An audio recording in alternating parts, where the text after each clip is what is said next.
بسم الله الرحمن الرحيم. أفلا يتدبرون القرآن أفلا يتدبرون القرآن أم على قلوب أقفالها.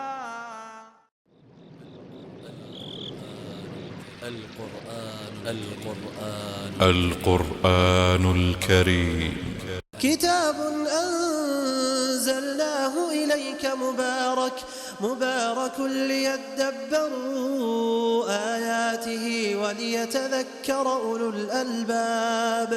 أنزلناه إليك مبارك ليدبروا آياته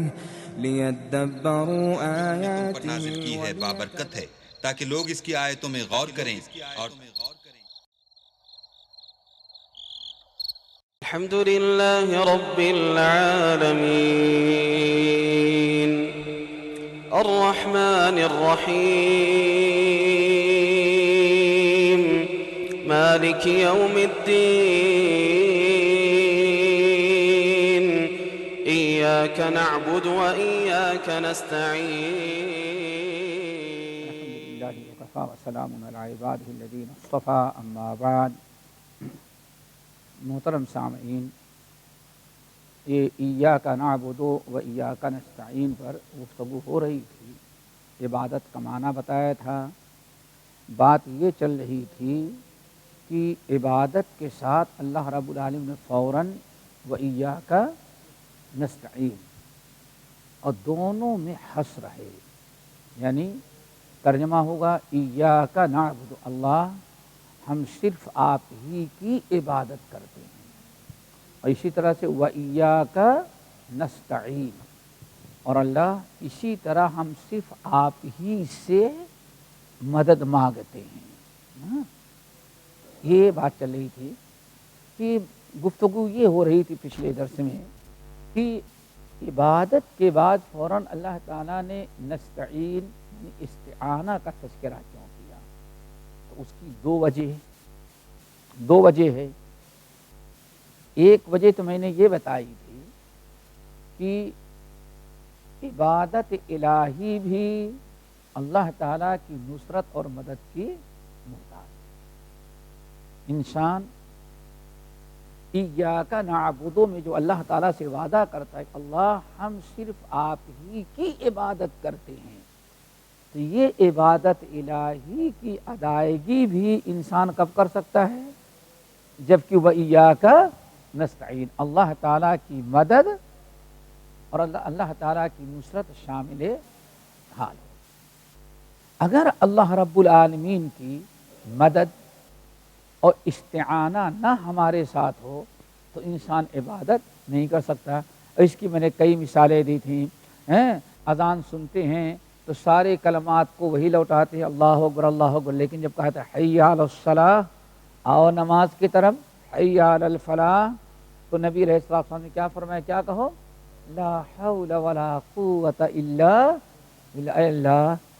مؤذن نماز اور فلاح کی طرف تو بلا رہا ہے، لیکن اللہ مجھے نماز پڑھنے، فلاح اور نجات کے کام کرنے کی بھی طاقت نہیں مگر اسی وقت جب آپ ہماری مدد فرمائیں. تو ہر لمحے پر انسان دیکھو، بیٹھے بیٹھے اگر انسان کو چھینک آ گئی تو چھینک آنے پر بھی انسان کیا پڑھتا ہے؟ الحمدللہ الحمدللہ رب العالمین. تو دوستو یہ پہلی وجہ ہے. اسی لیے سب سے افضل دعا کیا قرار دی گئی؟ خصوصاً اللہ کے رسول نے فرمایا اے معاذ میں تمہیں ایک وصیت کرتا ہوں، میں تجھ سے محبت کرتا ہوں اور تمہیں وصیت کرتا ہوں کہ ہر فرض نماز کے بعد کیا پڑھنا؟ اللہم اعنی علی ذکرک و شکرک و حسن، اللہ میری مدد فرما اپنے ذکر کرنے پر، اپنے شکر کی اور اللہ اچھی سے اچھی عبادت کی. یہ تو پہلی وجہ ہے. دوسری وجہ یہ غالباً ابھی نہیں ہوئی تھی کہ ایاک نعبد کے بعد فوراً و ایاک نستعین. ایک وجہ تو گزر گئی، کیا ہے؟ کہ چونکہ جس عبادت الہی کا وعدہ ہم نے کس سے کیا، ایاک نعبد، وہ عبادت ہم کر ہی نہیں سکتے جب تک کہ اللہ ہماری مدد نہ فرمائے۔ اور دوسری وجہ کیا ہے وہ یہ ہے کہ یہ دعا جو ہے، دعا انسان جب بھی دعا مانگتا ہے، ذرا غور کریں تو دعا اللہ تعالیٰ سے مدد ہی کی ہوتی ہے، نہیں سمجھے؟ اللہ بیٹا بیمار ہے شفا دے، اللہ سے مدد مانگی نا، اللہ تعالیٰ ہم بڑے پریشان ہیں میری پریشانی کو دور کر دے۔ گویا کی استعانت اور جو ہم دعائیں مانگتے ہیں، دعا ہی اصل میں کیا ہے، استعانت ہے۔ نہیں بات سمجھ میں آئی بھائی؟ آپ کھانا کھانے لگتے ہیں نا تو کیا پڑھتے ہیں بھائی؟ بسم اللہ۔ کیا مطلب؟ کہا جاتا ہے با الاستعانہ، کیا مطلب؟ اے اللہ یہ روٹی، یہ چاول، یہ بوٹی، یہ سالن جو کچھ کھا رہے ہیں، اللہ بسم اللہ تیرا نام لے کر کے اللہ تعالیٰ تاکہ کھانے میں ہماری مدد فرما دے۔ انسان ایک لیٹر بھی لکھتا ہے تو کیا بسم اللہ الرحمن الرحیم، کیا مطلب ہے؟ اللہ اس لیٹر اور خط کے لکھنے پر ہم آپ کے نام کی مدد چاہتے ہیں۔ تو دیکھیں ہر کام، اب اللہ تعالیٰ سے انسان جو بھی دعا مانگتا ہے وہ دعا کیا ہے؟ استعانت کی بہت بڑی عملی شکل ہوتی ہے۔ آپ نے کہا فانصرنا علی القوم الکافرین، اللہ آپ ہماری مدد فرمائیں، کس پر؟ دیکھیں دعا مانگ رہے ہیں، یہی دعا جو ہے استعانت، جو آپ نے فرمایا ایاک نعبد و ایاک نستعین، یہی اصل میں استعانت کی، اللہ تعالیٰ کی مدد کی ایک بہت بڑی کیا ہوتی ہے؟ شکل۔ اسی لیے قرآن اور حدیث میں دوستو جب آپ نے سمجھ لیا استعانت یہ کیا ہے، اللہ تعالیٰ سے مدد مانگنا، یہ ساری دعائیں جو ہیں اسی استعانت کی وَإِيَّاكَ نَسْتَعِينُ کی کیا ہے؟ عملی شکل ہیں۔ اسی لیے کہا گیا سب سے بڑی عبادت کیا ہے؟ دعا۔ جب آپ نے سمجھا کہ استعانت کا مطلب اللہ تعالیٰ سے کچھ مانگ رہے ہیں، مدد مانگ رہے ہیں، تو دعا ہوئی، اور قرآن حدیث میں دعا ہی سب سے بڑی عبادت۔ اس سلسلے میں کچھ مثالیں، ایک آیت سورۃ غافر کی آیت نمبر 60، رب العالمین فرماتے ہیں وَقَالَ رَبُّكُمُ ادْعُونِي أَسْتَجِبْ لَكُمْ، وَقَالَ رَبُّكُمُ ادْعُونِي أَسْتَجِبْ لَكُمْ إِنَّ الَّذِينَ يَسْتَكْبِرُونَ عَنْ عِبَادَتِي سَيَدْخُلُونَ جَهَنَّمَ دَاخِرِينَ۔ دیکھو اللہ رب العالمین فرمایا،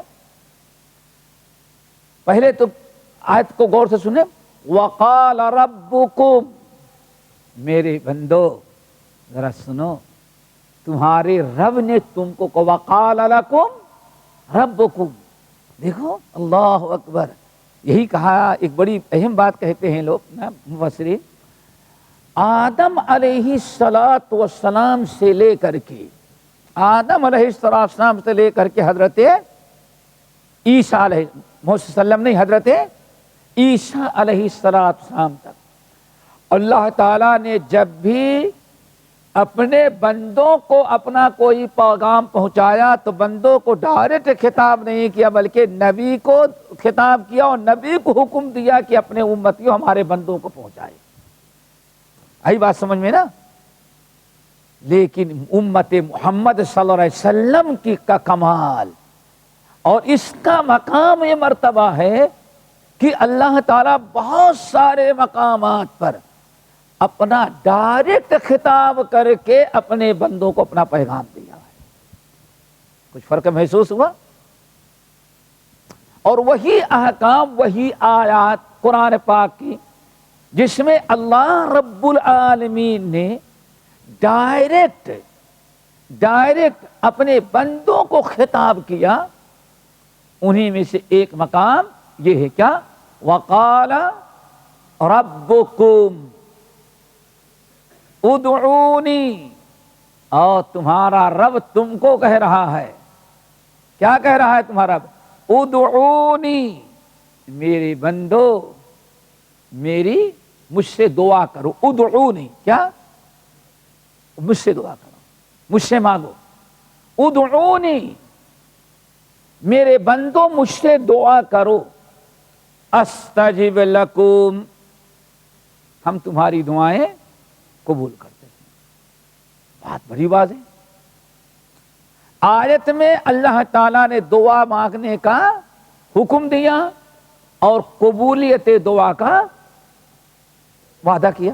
اسی لیے حضرت عبداللہ بن عباس رضی اللہ تعالیٰ عنہ کہتے ہیں مجھے تو پتہ چل جاتا ہے کہ میری دعا کب قبول ہوتی ہے، میری دعا قبول ہوتی ہے تو ہمیں پتہ چل جاتا ہے۔ بھائی قبول کرتا ہے اللہ، اوپر تمہیں کیسے پتا چلا؟ لوگوں نے کہا عبداللہ تمہیں کیسے پتا چلا کہ اللہ نے تمہاری دعا کو قبول کر لیا؟ کہا اللہ کی قسم مجھے پتا چل جاتا ہے۔ کہا وہ کیسے؟ کہا اللہ تعالیٰ نے مانگنے کا حکم دیا، ہم نے مانگا اور اس نے قبول کرنے کا وعدہ، اور اللہ کبھی وعدہ خلافی نہیں کرتا، اللہ کبھی وعدہ خلافی نہیں کرتا، بلکہ کہتے اللہ کو ہماری دعا قبول کرنی تھی اس لیے اس نے مجھے دعا مانگنے کی توفیق دی۔ وقال ربکم ادعونی، تمہارے رب نے کہا ادعونی مجھ سے دعا کرو اور استجب لکم، ہم تمہاری دعاؤں کو قبول کریں گے۔ ٹھیک ہے نا؟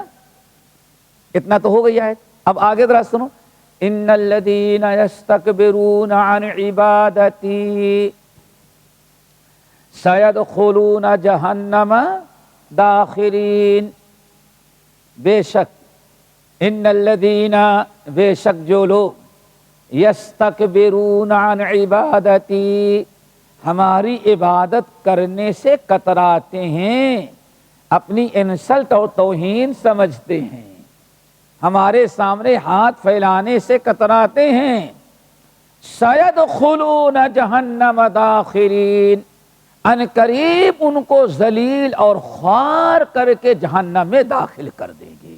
اللہ اکبر۔ اب یہاں دیکھیں، پہلے اللہ نے کیا فرمایا؟ وقال ربکم ادعونی استجب لکم، میرے بندو مجھ سے دعا مانگو، ہم تمہاری دعا کو قبول کرتے ہیں۔ اس کے بعد جو اللہ نے فرمایا ان الذین یستکبرون عن عبادتی، اور جو لوگ ہماری عبادت سے کتراتے ہیں، ہماری عبادت کرنے میں اپنی شان کے خلاف سمجھتے ہیں، سیدخلون جہنم، ایسے لوگوں کو ان قریب ذلیل اور خوار کر کے جہنم میں داخل کر دیں گے۔ دیکھو وقال ربکم ادعونی استجب لکم میں اللہ نے دعا کہا، اور اسی دعا کو آگے آیت میں ان الذین یستکبرون عن دعائی نہیں کہا، بلکہ کیا کہا؟ عن عبادتی۔ دیکھیں یہاں عبادت کہا، پتہ ہے چل گیا۔ اس آیت میں اللہ تعالیٰ نے دعا کو عن عبادتی، میری عبادت قرار دیا، پتہ چل گیا یہ دعا بہت بڑی کیا ہے؟ عبادت۔ اسی لیے سنن ترمذی اور بہت ساری کتب احادیث کی روایت حضرت نعمان ابن بشیر رضی اللہ تعالی عنہما کہتے ہیں کہ رسول اللہ صلی اللہ علیہ وسلم نے یہی آیت فرمایا، عباد اللہ، اے اللہ کے بندو، الدعاء هو العبادہ، اے بندو، اللہ کے بندو، الدعاء هو العبادہ، دعا ہی تو سب سے بڑی عبادت۔ اللہ اکبر۔ نبی علیہ السلام نے صراحت کیا الدعاء هو العبادہ، اے لوگوں دعا ہی تو اصل کیا ہے؟ عبادت ہے۔ فاسألوا اللہ، اللہ کے بندو دعا بہت بڑی عبادت ہے، تم اللہ تعالی سے دعا کیا کرو۔ کیوں؟ جو لوگ اللہ سے دعا نہیں کرتے اللہ ان سے ناراض ہوتا ہے۔ پھر نبی علیہ السلام نے دلیل میں کہ دعا مانگنا عبادت ہے، اور جو دعا نہیں کرتے اللہ ان سے ناراض ہوتا ہے۔ اپنے اس قول کی دلیل میں اللہ کے رسول صلی اللہ علیہ وسلم نے قرآن پاک سورہ غافر کی آیت نمبر 60 تلاوت کی۔ فرمایا دیکھو اللہ کا فرمان سنا تم لوگوں نے، وَقَالَ رَبُّكُمُ ادْعُونِي أَسْتَجِبْ لَكُمْ إِنَّ الَّذِينَ يَسْتَكْبِرُونَ عَنْ عِبَادَتِي سَيَدْخُلُونَ جَهَنَّمَ دَاخِرِينَ۔ تو اللہ رب العالمین نے ایاک نعبد کے بعد فوراً وایاک نستعین، کیوں؟ دوسری وجہ کیا ہے؟ پہلی وجہ تو تھی کیونکہ ہر عبادت بھی اللہ تعالیٰ کی مدد کے لیے، اللہ تعالیٰ ہر عبادت ادا کرنے کے لیے اللہ تعالیٰ کی مدد درکار ہے۔ اور نمبر 2، اصل میں استعانت دعا ہی میں، دعا اللہ تعالیٰ کی استعانت کا سب سے بڑی شکل ہے، اسی لیے دعا کو بھی اللہ تعالیٰ نے سب سے بڑی عبادت قرار دیا۔ اللہ اکبر۔ حضرت ابو ہریرہ رضی اللہ تعالیٰ عنہ سے امام بخاری رحمۃ اللہ علیہ اپنی مشہور کتاب الادب المفرد کے اندر نقل کیا، فرمایا اشرف العبادت الدعاء، اشرف العبادت الدعاء۔ اے لوگو، اشرف سب سے عزت والی، اللہ اکبر، سب سے اونچے مرتبے اور مقام اور اعلیٰ درجے کی جو عبادت ہے کیا ہے؟ الدعاء، دعا۔ نبی علیہ السلام اشرف العبادہ کہا۔ اور ام المومنین حضرت عائشہ رضی اللہ تعالی عنہا سے امام بخاری رحمۃ اللہ علیہ اپنی مشہور کتاب الادب المفرد ہی میں نقل کرتے ہیں، پوچھا یا رسول اللہ ای العبادت افضل، سب سے افضل ترین اور بڑی عبادت کیا ہے؟ تو اللہ کے رسول نے فرمایا افضل العبادت الدعاء، افضل العبادت الدعاء۔ اے لوگوں، سب سے افضل، سب سے برتر، سب سے بڑی عبادت جو ہے وہ کیا ہے؟ دعا ہی ہے۔ دعا سے بڑی کوئی عبادت نہیں ہو سکتی۔ اسی لیے اللہ رب العالمین نے فرمایا جس طرح سے بندے کو کیا چاہیے؟ ایاک نعبد، اے اللہ ہم صرف آپ ہی کی عبادت کرتے ہیں، ایسے ہی استعانت بھی صرف اللہ رب العالمین کی ہی کرنی چاہیے۔ اسی لیے حضرت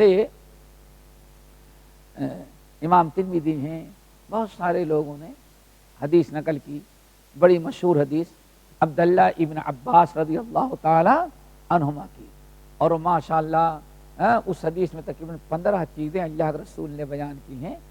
کسی اور موقع پر حضرت عبداللہ بن عباس نبی علیہ السلام کے چچا داد چھوٹے بھائی تھے، تو اللہ کے رسول نے ان کو نصیحت کی تھی۔ جو نصیحت کی تھی اس میں کیا تھا؟ وَإِذَا اسْتَعِنْتَ فَاسْتَعِنْ بِاللَّهِ، جب تم کو مدد کی ضرورت ہو تو ہمیشہ مدد کس سے مانگنا؟ اللہ تعالیٰ سے۔ اب یہاں آپ نے جب اتنی باتیں سمجھ لی تو ایک چیز اور سمجھنا ہے، یہ استعانت کی آج لوگ اس چیز کو ختم کرنے کے لیے کچھ عقلی دلائل دیتے ہیں، اور چونکہ ہمارے ہاں نص کتاب و سنت سے دلائل کم دیے جاتے ہیں، حجت بازی اور منطقی اور فلسفی اور عقلی دلیلیں زیادہ دی جاتی ہیں، تو لوگ کہتے ہیں اچھا اللہ کے علاوہ کسی سے اور مدد مانگیں گے تو شرک ہوگا۔ آپ کہتے ہیں کہ ہاں، کہیں تم اپنے نوکروں سے کام کرواتے ہو، تم اپنی بیوی سے پانی مانگتے ہو، اپنے ماں سے کھانا مانگتے ہو، اپنی ماں سے کھانا مانگو تو تم موحد، اور ہم غوث اعظم سے اگر اولاد مانگے تو ہم مشرک ہو جائیں گے، تو ہم سے پہلے تو مشرک تم ہو گئے، تم اپنی ماں سے مانگتے، ہم تو ولی سے مانگتے ہیں، ایسی گھما کر کے گھما کر کے آدمی لاتا ہے، عقلی دلیلیں دیتا ہے. اور پوچھو کہ بھئی آکر استعین کا کیا مطلب پھر؟ تو میرے بھائیو سمجھو، استعانت کی دو قسمیں ہیں. کیا؟ یہی سمجھنا ہے. ایاک نعبد و ایاک نستعین. استعانت دو قسم کی ہے. سمجھ رہے ہو نا؟ کتنی قسم کی؟ دو. ہاں بعد میں سب پوچھیں گے تم سے. استعانت کی دو قسمیں ہیں. نمبر ایک، بہت ساری چیزیں ایسی ہیں جس کے کرنے، لینے، دینے کا کچھ اختیار اللہ تعالیٰ نے کس کو دے رکھا ہے؟ بندوں کو دے رکھا ہے. اسی لیے مالدار کو کہا گیا تم کیا کرو؟ زکوٰۃ نکالو. اللہ چاہتا تو ہاتھ توڑ دیتا، نہ دینے دے، لیکن اللہ مال دیا ایک مالدار کو، اور اسے کھانے کا بھی طاقت دی، دینے کی بھی طاقت دی، اور وصولنے کی بھی طاقت دی. ہے بات سمجھ میں؟ اس کو طاقت کس نے دیا؟ اللہ بادو سے. ایک انسان کو اللہ نے علم دیا تو اپنے علم سے فائدہ پہنچانے کی بھی اس کو توفیق دی، اور اگر چھپانا چاہے تو اللہ چھوڑ دیتے، چھپاتے رہو، جہنم میں جاؤ گے. تو بہت ساری چیزیں ایسی ہیں جن کے لینے دینے، جس میں تصرف کرنے کا اختیار اللہ نے آپ کو دیا. اور یہ اللہ تعالیٰ میں اس کے ذریعے اللہ تعالیٰ کیا کرتا ہے؟ بندوں کو آزماتا، امتحان لیتا ہے. مثال کے طور پر آپ کو اللہ تعالیٰ نے چلنے کی، آنے کی، جانے کی کیا دیا؟ طاقت دیا. اب آپ کو آزماتا ہے. ہم نے یہ طاقت اس کو دی، یہ نماز پڑھنے کے لیے مسجد میں آتا ہے یا کہ شراب کھانے میں شراب کے لیے جاتا ہے، اجتماعات میں جاتا ہے یا کہیں ناچ گانے کا کوئی پروگرام ہے وہاں جاتا ہے. اللہ نے آپ کو مسجد میں آنے کی بھی طاقت دی اور ادھر بھی جانے کی طاقت دی، اختیار دیا. اب اگر آپ امتحان میں کامیاب اترے، طاقت تو اللہ نے دی ہے، حرام کاری کے لیے بھی جائیں اور اچھے کام کے لیے بھی آئیں. یہ امتحان، دنیا امتحان ہے، دارالعمل ہے. یہ امتحان کہاں ہے؟ اللہ نے آپ کو دیا. اللہ آپ دیکھنا چاہتے ہیں آپ نماز کے لیے آتے ہیں کہ نہیں آتے. اللہ رب العالمین نے فرمایا فَسَنُيَسِّرُهُ لِلْيُسْرَىٰ.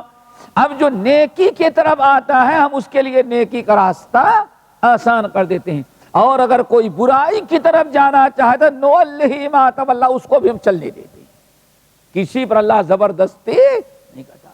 علماء کو بھی بتانے کا اختیار دیا گیا، ڈنڈے مار کر کے مروانے کا حکم نہیں دیا گیا. لست علیہم بمسیطر. اللہ کے نبی کو حکمران، آپ کسی پر داروغہ نہیں بنائے گئے ہیں، یہ اختیار دیا ہے.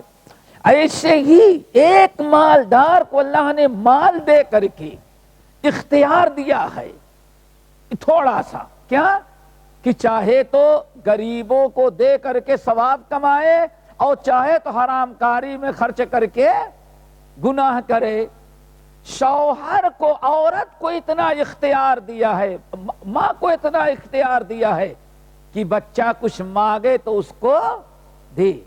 لیکن تو یہ ساری چیزیں جو ہیں ان میں اللہ تعالیٰ نے استعانت کی اجازت دی ہے. اس میں اللہ تعالیٰ کے فرمان کے مطابق آپ کسی سے مانگتے ہیں تو نہ شرک ہے، نہ اللہ اس کے رسول کی نافرمانی ہے. کیوں؟ آپ نے مانگا اس سے وہی جس کا اختیار اللہ نے اس کو دیا ہے. اب سوال ہے قرآن پاک سورہ شورى، رب العالمین فرماتے ہیں اللہ تعالی کیا ہے؟ اللہ رب العالمین با کمال ذات ہے، وہ جسے چاہتا ہے لڑکا دیتا ہے، جسے چاہتا ہے لڑکی دیتا ہے، اور جو سوے جو ہم ذکران و اناسا. اور کتنے ایسے ہیں کہ اللہ تعالیٰ بیٹے اور بیٹی دونوں دیتا ہے. وَيَجْعَلُ مَن يَشَاءُ عَقِيمًا. اور جسے چاہتا ہے اللہ کیا کر دیتا ہے؟ کچھ نہیں دیتا۔ اللہ رب العالمین نے اعلان کر دیا کہ اولاد کے لینے دینے کا اختیار کائنات میں کسی کو اللہ نے نہیں دیا ہے۔ اب اگر اولاد کے لیے آپ لاہور یا اجمیر گئے، سمجھ گئے نا؟ اب میرے بھائی وہاں سے ان لوگوں سے وہ چیزیں مانگ رہے ہو جس کا دینے کا اختیار اللہ نے ان کو نہیں دیا۔ یہ ہے اصل میں کیا؟ ایاک نعبد۔ اب ایسی چیزیں جو مانگنا ہے، اس میں جو مدد مانگنی ہے کس سے؟ صرف اللہ۔ ایک انسان بیمار ہو جاتا ہے، بیمار ہو گیا، اللہ کے رسول صلی اللہ علیہ وسلم نے ارشاد فرمایا، حدیث واضح کہ اے اللہ کے بندو، بیمار ہوتے تو دعا کرو، داؤ مرداکم، تم بیمار ہو جاتے تو کیا کرو؟ دعا کرو۔ فإن اللہ ما ان لم ينزل داء، اللہ جب بھی دنیا میں کوئی بیماری بھیجتا ہے تو بیماری کے ساتھ اس کی دوا بھی بھیجتا ہے۔ اس لیے داؤ مرداکم، اپنے مریضوں کو ڈاکٹر سے لے جا کر کے دوا کراؤ۔ آئی بات سمجھ میں؟ لیکن دوا کا دینے، دوا لینے اور دوا میں اللہ نے جو شفا دی ہے، اس دوا اس نے تشخیص کیا، ڈاکٹر نے، آپ کو فائدہ پہنچ گیا، بس ڈاکٹر کو اللہ نے اتنا ہی اختیار دیا ہے، کتنا؟ کہ آپ کو بیماری پکڑے اور اس بیماری کی دوا اللہ نے جو پیدا کی ہے، وَعَلَّمَ الْإِنسَانَ مَا لَمْ يَعْلَمْ، انسان کو اللہ نے وہ چیزیں سکھا دیا جو انسان جانتا نہیں تھا۔ اور آپ نے فرمایا اے لوگو، اپنے مریضوں کا علاج کرو، چونکہ اللہ تعالیٰ جب بھی کوئی بیماری نازل کرتا ہے تو اس کے علاج، اس کی دوا بھی نازل کرتا ہے۔ اب ڈاکٹروں کو کبھی جلدی پتا چل جاتا ہے، کبھی دیر میں پتا چل جاتا ہے، لیکن اس کی دوا ہے۔ اب اگر آپ نے دوا استعمال کر لیا تو یہ استعانت یا توحید کے خلاف نہیں بلکہ عین اسلام ہے۔ لیکن دوا کے استعمال کرنے کے ساتھ ساتھ اس بات پر بھی یقین رکھنا ہے کہ ڈاکٹر دوا ہی دے سکتا ہے لیکن شفا نہیں دے سکتا۔ کیوں؟ شفا دینے والا کون ہے؟ اللہ۔ وَإِذَا مَرِضْتُ فَهُوَ يَشْفِينِ، سورہ شعراء، حضرت ابراہیم خلیل اللہ اپنا رب کا تعارف کرواتے تھے، کیا ہے؟ الذی خلقنی فہو یہدین ثم یمیتنی ثم یمیتنی ثم یحیین الذی اطمع ان یغفر لی خطیئتی یوم الدین، پوری پڑھ ڈالیں کہ یطعمنی، سب کچھ اسی میں کیا ہے؟ وَإِذَا مَرِضْتُ فَهُوَ يَشْفِينِ، اور میرا رب تو وہی ہے کہ جب میں بیمار ہوتا ہوں تو وہی ہمیں شفا بھی دیتا ہے۔ نبی علیہ السلام مریض کی عادت کرتے، نبی علیہ السلام مریض کی عادت کرتے تو کبھی یہ نہیں کہتے کہ ہم اس کو شفا دے سکتے ہیں، بلکہ کیا فرماتے ہیں؟ رب الناس، وہ یاد ہے بیٹے، وہ یاد کرو، کبھی جن بابا کے پاس جانے کی ضرورت نہیں پڑتی، جو دعائیں نہیں پڑتا اس کو بابا کے پاس جانے کی ضرورت پڑتی ہے، اور بابا بھی پتہ نہیں دعا دیتے ہیں کہ بد دعا وہ بھی چکر میں پڑ جائے، وہ بھی ہوشیار رہنا۔ کیوں؟ رب الناس اذهب الباس واشف انت الشافی لا شفاء الا شفاؤک شفاء لا یغادر سقما۔ اللہ اکبر، کتنی پیاری دعا۔ مریض ہے، نبی علیہ السلام کو پتا چلا، نبی علیہ السلام عیادت کے لیے جاتے اور سر کے پاس اوپر ہاتھ رکھتے اور مسح کرتے اور دعا کیا پڑھتے؟ رب الناس اذهب الباس واشف انت الشافی اور لا شفاء الا شفاؤک۔ اللہ اکبر۔ رب الناس، اے لوگوں کے رب، لوگوں کے پالنہار رب، یہ بیمار ہے، اس کو کیا کر دیں؟ شفا دیں، اس کی تکلیف کو دور کر دیں۔ کیوں؟ لا شفاء الا شفاء، اللہ آپ کے علاوہ شفا دینے والا کوئی ہے ہی نہیں۔ نبی دعا بھی کرنے کے حکم دے رہے ہیں، اور دعا جو دیتے ہیں تو دعا میں فرماتے ہیں آپ کے علاوہ کوئی شفا دینے والا ہے ہی نہیں ہے۔ اور بھی شفا کیسے دے؟ شفا اللہ یغادر سقم، اللہ ایسی شفا دے کہ دوبارہ بیماری پلٹ کر نہ آئے۔ نبی علیہ السلام اپنی انگلی مبارک کو رکھتے اور 7 مرتبہ پڑھتے، اسأل اللہ العظیم رب العرش العظیم ان یشفیک، اسأل اللہ العظیم رب العرش العظیم ان یشفیک۔ دیکھو اسأل اللہ العظیم، ہم سوال مانگتے ہیں رب عظیم سے، کیا؟ ان یشفیک، اللہ اس بیمار کو آپ شفا دے دیں، دعا کرتے۔ دیکھیں ہر موقع پر ایسی چیز جو اللہ ہی کے ہاتھ میں ہے، ان میں اللہ کے علاوہ کسی اور سے مدد مانگنا توحید کے خلاف ہے، اور ایاک نعبد و ایاک نستعین میں جو آپ وعدہ کرتے ہیں اس کے مخالف۔ بات سمجھ میں آ گئی؟ یہ استعانت کی 2 شکلیں ہیں، سوال کرنے کی، مانگنے کی 2 قسمیں ہیں۔ ایک تو یہ ہے کہ اگر کسی سے ایسی چیز مانگیں کہ جس کے دینے کا اختیار اللہ نے اس کو دیا ہے، تو یہ کوئی شرک نہیں ہوگا، جائز ہے۔ اگر آپ نے مانگا دینے والا نہ دے تو ممکن ہے کہ گناہ میں بھی مبتلا ہو جائے، یہ اس کی آزمائش کا وقت ہے۔ نمبر 2، ایسی چیزوں کا سوال جن کے دینے اور لینے کا اختیار صرف اللہ وحدہ لا شریک کا ہے۔ اس میں کیا ہے؟ بیماری کو شفا دینا، بھوکے کو کھانا دینا، موت کا مالک، حیات کا مالک، اولاد کا لینا دینا، یہ ایسی چیزیں ہیں کہ ان میں اللہ کے علاوہ کسی اور کا اختیار نہیں۔ اب اگر یہ چیزیں آپ اللہ کے علاوہ کسی اور سے مانگیں گے تو وہ شرک ہوگا اور توحید کے خلاف ہوگا۔ ایاک نعبد و ایاک نستعین۔ اب اگلی آیت، یہ تو بات واضح ہو گئی نا، 2 عبادت کی بھی قسمیں آ گئی اور و ایاک نستعین کی۔ اگلی آیت ہے اہدنا الصراط المستقیم۔ یہ کون سی آیت ہے؟ جو ہذا بینی و بینا، یہ وہ آیت ہے جہاں سے بندہ اپنے لیے سب کچھ مانگ رہا ہے۔ حدیث یاد ہے نا شروع کی؟ اللہ کے رسول نے کیا فرمایا؟ قسمت الصلاۃ بینی و بین عبدی، ہم نے نماز کو، نماز کو تقسیم کر دیا ہے کس میں؟ اپنے اور اپنے بندوں کے درمیان، آدھی بندے کے لیے اور آدھی ہمارے لیے۔ پھر آپ نے فرمایا جب بندہ کہتا ہے الحمدللہ رب العالمین تو اللہ فرشتوں سے کیا کہتا ہے؟ حمدنی عبدی۔ الحمدللہ رب العالمین مطلب سمجھ میں آ گیا نا؟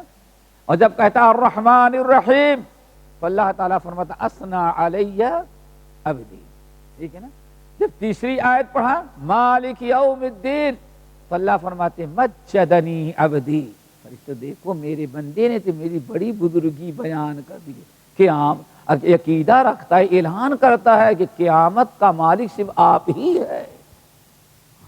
دیکھو 3 آیتیں آئی نا، تینوں پر اللہ نے کیا جواب دیا؟ نمبر الحمدللہ رب العالمین تو اللہ نے کیا فرمایا؟ فرشتوں دیکھو حمدنی عبدی، میرا بندہ میری کیسی زبردست حمد کر دیا۔ جب دوسری آیت پڑھا الرحمن الرحیم تو اللہ فرماتے دیکھو اسنا علی عبدی، میرے بندے نے میری کیا زبردست ثنا خوانی کی۔ جب بندہ تیسری آیت پڑھتا ہے مالک یوم الدین تو اللہ کیا فرماتے مجدنی عبدی، میرے بندے نے تو میری بزرگی بیان کرنے میں انتہا کر دیا، فرشتوں کو یاد دلاتا ہے۔ اور جب بندہ پڑھتا ہے ایاک نعبد و ایاک نستعین، یہ چوتھی آیت ہے نا، 3 تو اللہ کے لیے ہے، چوتھی آیت جب بندہ پڑھا تو اللہ فرماتے ھذا بینی و بین عبدی، یہ تو میرے اور میرے بندوں دونوں کی مشترکہ آیت ہے، یعنی ایاک نعبد و ایاک نستعین، ایک میرے لیے ہے اور دوسری چیز بندے کے لیے ہے۔ ایک طرف بندے نے میری عبادت کا وعدہ کیا اور دوسری طرف اللہ آپ ہی کو میری مدد بھی کرنی ہے۔ اللہ دیکھا، ہذا بینی و بین عبدی، ہو گئی بات۔ پھر جب بندہ پڑھتا ہے اہدنا الصراط المستقیم، اللہ ہم کو صراط مستقیم دی، صراط الذین انعمت علیہم، اللہ وہ صراط مستقیم جن پر نیک بندے چلے تھے اور آپ نے ان پر کیا کیا تھا؟ انعام کیا ہے، ان کی راہ پر چلائیے۔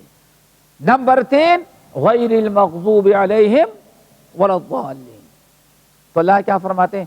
ھذا لعبدی، فرشتوں یہ تینوں آیتیں تو صرف بندے ہی کے لیے، ہمارا اس میں کچھ ہے ہی نہیں۔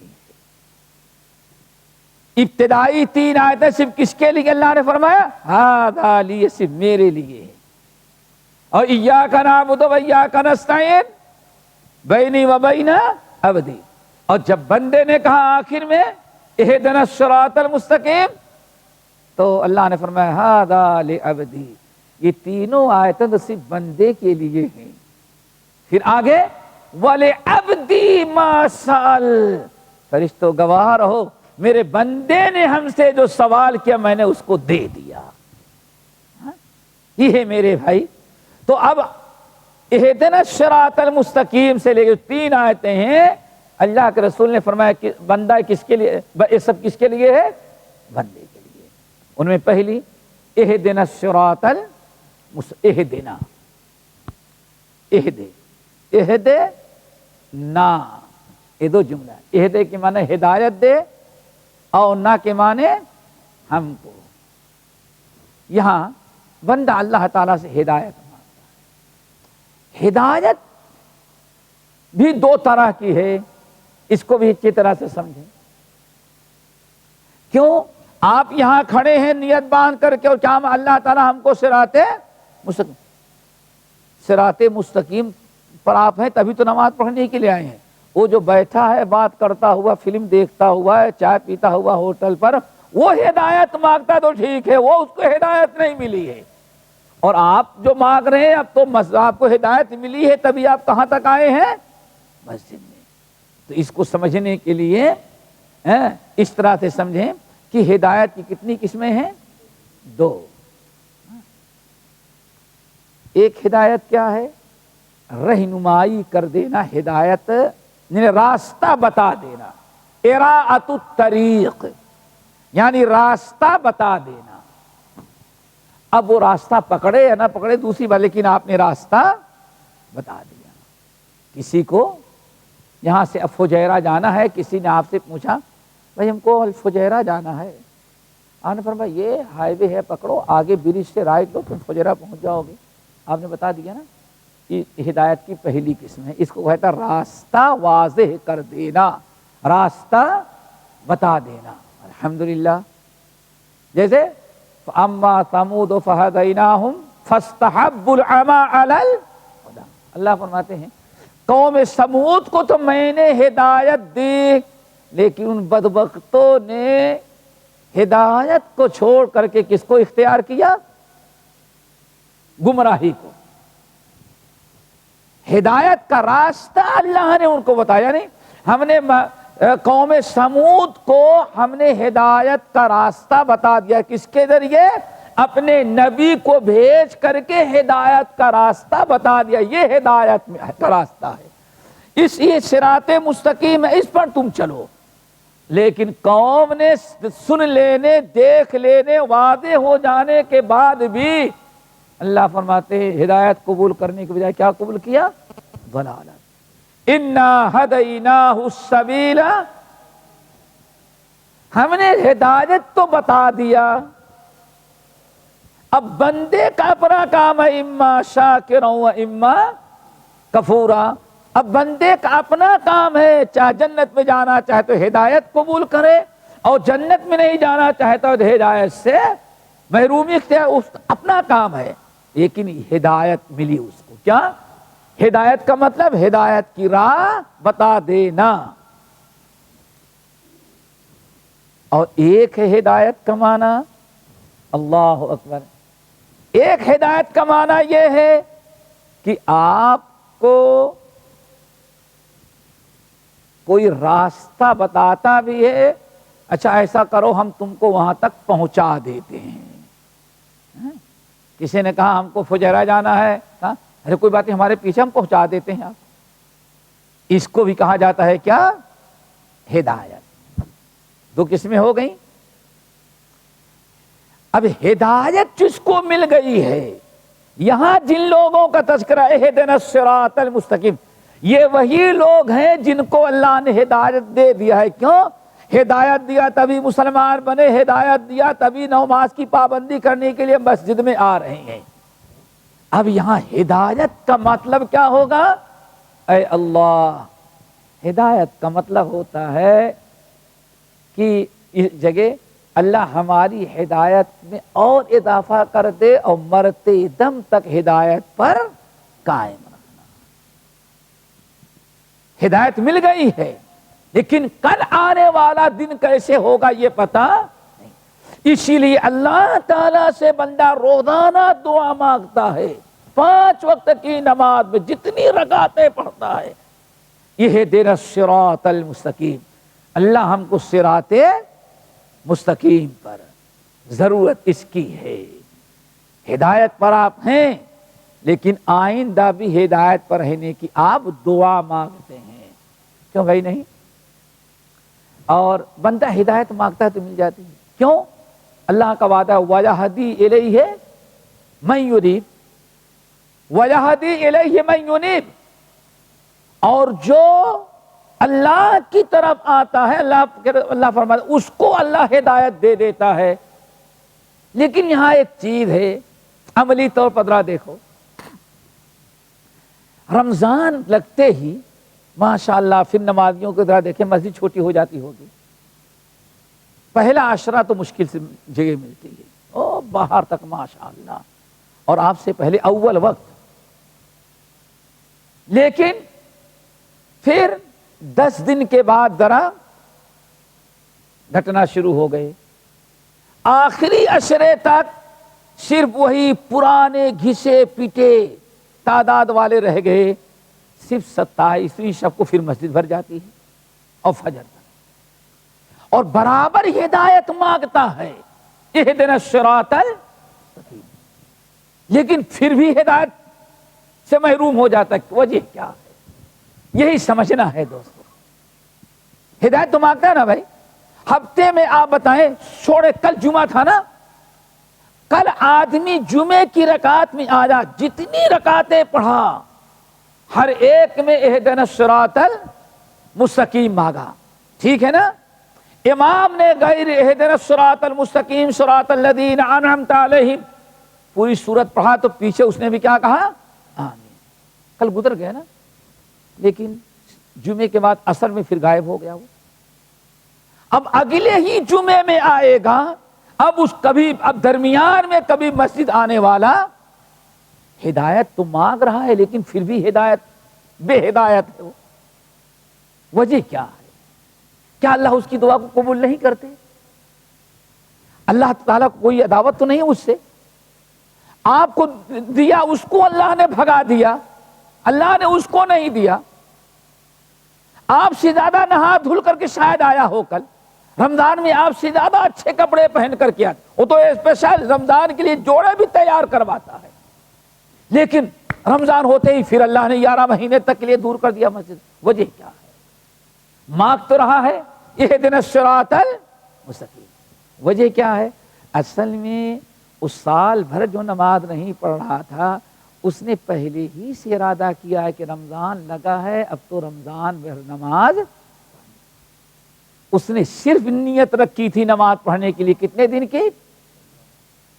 کاش وہ بدبخت نیت کر لیتا اللہ اب نماز پڑھ رہے ہیں آئندہ نماز نہیں چھوڑوں گا، تو واقعی اللہ تعالیٰ اس کو ہدایت دے دیتا۔ یہاں نیتوں کا فطور ہے، اللہ کی ہدایت میں کوئی دروازہ بند نہیں ہے، اس نے اللہ سارا سے جھوٹی ہدایت مانگی، کہہ رہا ہے اہدنا الصراط المستقیم، لیکن دل میں ہے ہاں اب دوبارہ اگلے رمضان میں شروع کریں گے، یا جمعے کے پہلے اب مسجد میں نماز پڑھنے کے لیے نہیں آئیں گے۔ ہدایت مانگی لیکن نیت اس کی صاف نہیں تھی. اور اللہ کا وعدہ کیا ہے؟ وَيَهْدِي إِلَيْهِ مَن يُنِيبُ. جو واقعی اللہ کی طرف آنا چاہتا اللہ تعالیٰ اس کو ہدایت دے دیتے ہیں. تو میرے بھائیو ہدایت مانگا لیکن ہدایت پر قائم نہ رہ سکا. اس کی وجہ کیا ہے؟ سارا فطور کہاں تھا؟ نیت کا تھا. آپ دعا مانگتے رہتے ہیں، ارادہ بھی ہے، اللہ تعالیٰ تو آپ کو کبھی نہیں بھگا دیتا. بلکہ کتنے ساتھی واللہ ایسے ہیں کہ الارم نہ بھی لگائیں، ارادہ ہے فجر پڑھنی ہے تو اذان کے وقت اللہ تعالیٰ آپ کو جگا دیتا ہو. کسی دوست کو جگانے کی ضرورت ہی نہیں ہے. آخر کیا وجہ ہے؟ آپ نے ارادہ کیا، اللہ تعالیٰ نے آپ کی مدد فرمائی. آپ نے ہدایت مانگی، اللہ نے آپ کو ہدایت دے دی. لیکن ایک انسان اہدنا الصراط المستقیم مانگتا ہے لیکن کبھی صراط مستقیم نہیں، اپنا منہج، اپنا عقیدہ، اپنی عادتیں چھوڑنے کے لیے تیار نہیں ہے چونکہ نیت صاف نہیں ہے. اور یاد رکھنا اللہ کے رسول نے کیا فرمایا؟ ان اللہ لا يقبل دعاء قلب غافل اللہ.